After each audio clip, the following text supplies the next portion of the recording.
ನನ್ನ ರಾಜೀನಾಮೆ ಹಿಂದೆ ಪಿತೂರಿ ಷಡ್ಯಂತ್ರ ಇದೆ. ಸಿಎಂ ಭೇಟಿ ಬಳಿಕ ರಾಜಣ್ಣ ಸ್ಫೋಟಕ ಹೇಳಿಕೆ. ರಾಜಣ್ಣ ವಜಾ ಮಾಡಿದ್ದಕ್ಕೆ ನೋವಾಗಿದೆ ಎಂದ ಡಿಕೆಶಿ.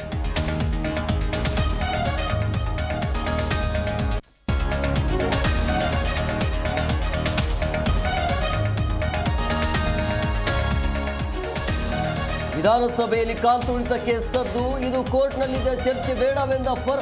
ಬೇಜವಾಬ್ದಾರಿ ಸರ್ಕಾರ, ಘಟನೆಯ ಹೊಣೆ ಹೊರಲಿ ಎಂದ ವಿಪಕ್ಷ.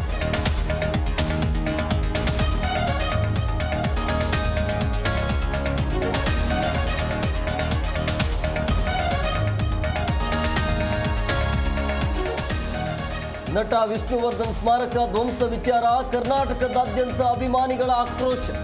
ಸ್ಮಾರಕ ಪುನರ್ ನಿರ್ಮಾಣ, ಫಿಲ್ಮ್ ಚೇಂಬರ್ಗೆ ಫ್ಯಾನ್ಸ್ ಮನವಿ.